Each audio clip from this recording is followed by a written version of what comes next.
to those who had seen her on the street. She looked broken. They could all tell. Something must have happened with that ex-Jinchuriki. No one noticed the small trickle of water that ran down her cheeks. Once she reached the office she was greeted by the council and Shizune.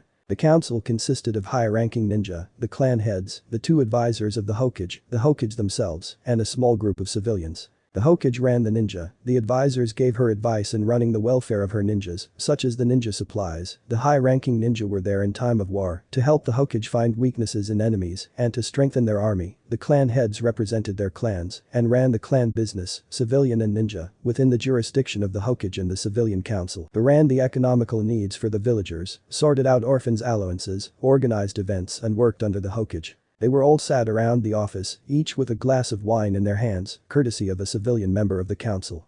The clan heads, the high-ranking ninja, the advisors and a couple of civilians looked disgusted, whilst some of the civilians looked rather tipsy. Oi, oi. Hokage-sama. Did you convince him? Will he fight? Tsunade-sama. Shizune exclaimed. Is that saliva on your face? What happened and? Are you crying? The Hokage's assistant asked her master. The other council members surrounded the blonde Hokage as she fell to her knees. It was then that Tsunade broke. Tears streamed down her face and the jinjutsu she always wore faded, revealing to the council that something had gone wrong and they were not going anywhere with the plan. A week after the confrontation between Naruto and Tsunade found the blonde man having a checkup in a hospital, done personally by the assistant of the woman he had spat in the face of. Shizune kept giving Naruto nervous glances, afraid of what he would do to her. She had never been afraid of Naruto, she didn't fear what he could do physically and mentally back when he was younger, but now she was afraid of what he was capable of. Tsunade had cried herself to sleep every night for the past week, and even then it was only about an hour's sleep, then she went back to crying. Shizune had never seen her mentor so destroyed before. It scared her that Naruto could do that by simply spitting on her face and staring her straight in the eye and telling her what he hated about all of Konoha. The woman had enough to deal with right now. The war with stone, cloud, grass and sound was drawing closer and she ought to bring in all of the allied villages for a conference begging them to help her. Daimyos Yuki Fujiki's, Michiru Tsukino and his son, Hikaru, and Toki of the lands of snow and birds, respectfully were also in attendance. Tsunade had thought that them being good friends of Naruto could help convince him to return. The Kazekage, leader of Tokigakure, the Namikage, the Hoshikage, the leaders of Demon Country and the various council members from those foreign lands would also be joining. The daimyo of fire would also be coming. Tsunade had also tried to bring forth the Mizukage, but with little to no results. Shizune looked over Naruto's charts and glanced up as the young man held his sleeping son on his lap. Shizune also took notice of his chest area which caused her to go as red as a tomato. He wasn't overly muscular, his chest looked like a teenager's or young man's who worked on a sports team. She tried to hide her blush with her clipboard, but she could tell that Naruto knew she was blushing. Well Naruto, your vital signs are great, your body is in amazing physical condition, you have no illnesses, your eyesight is perfect, the only problem is your sugar levels. They're far too high. You should cut down. According to this you are much healthier than when you lived here 10 years ago, the dark-haired woman told her patient. Naruto snorted and rolled his eyes.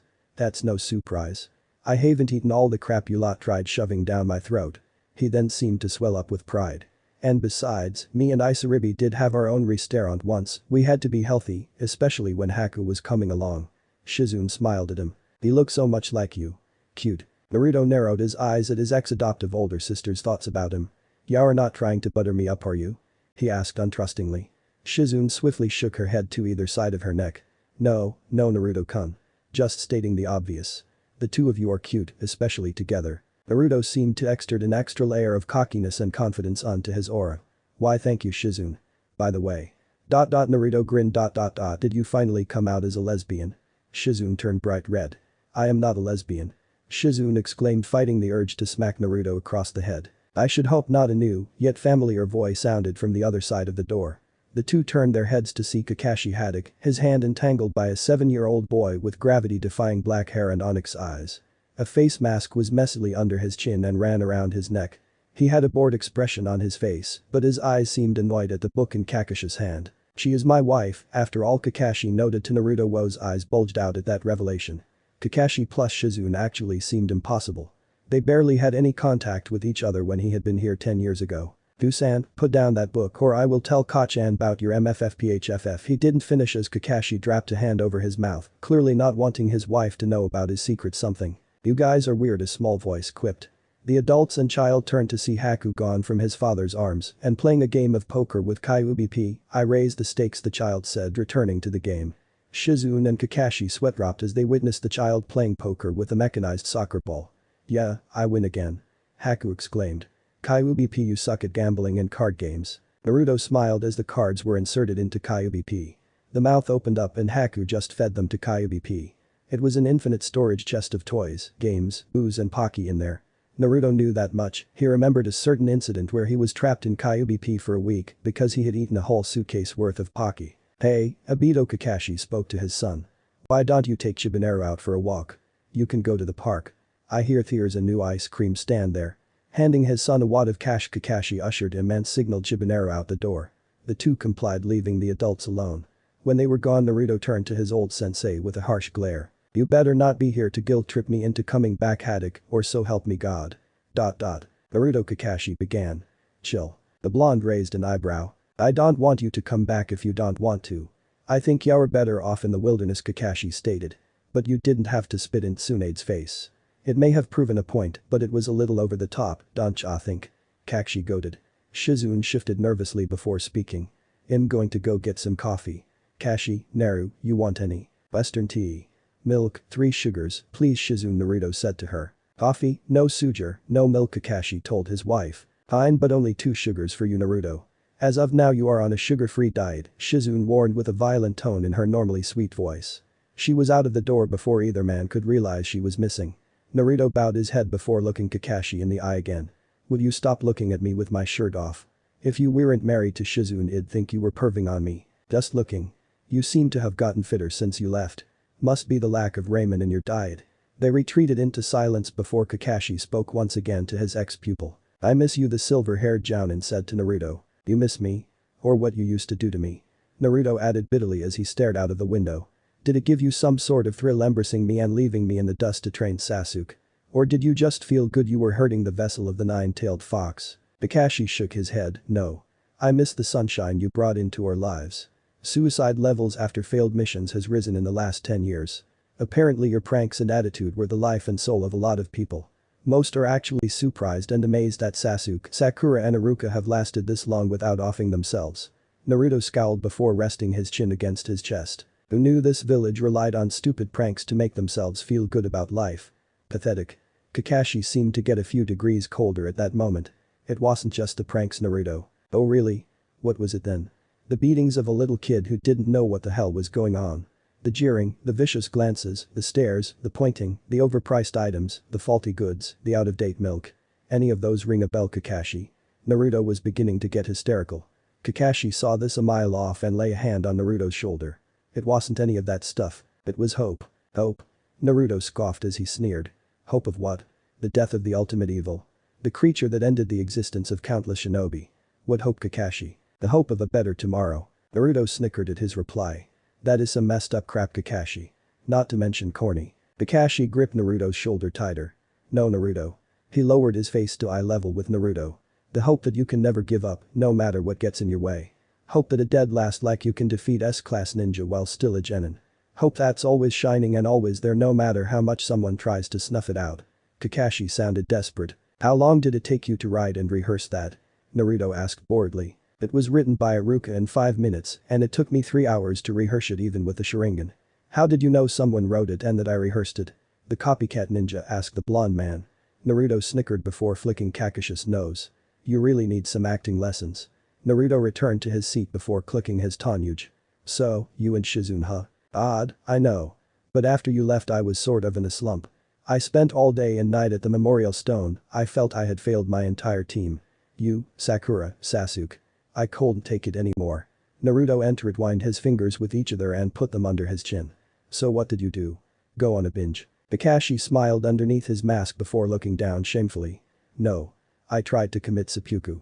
Naruto's head shot up and his eyes widened in shock. You? Seppuku? Was my leaving that much of a disaster? Kakashi sat cross-legged on one of the hospital beds. No, it was terrible, but it was the final push I needed to send me straight off a cliff. It was only a month later that Shizune found me hanging from the Hokage monument. You didn't, I did. Shizune cut me down with her sebans and caught me. She then proceeded to heal all my neck wounds before pounding me, healing me, then repeating the process a couple of times. Naruto rolled his eyes. Well, she was Tsunade's apprentice. What do you expect?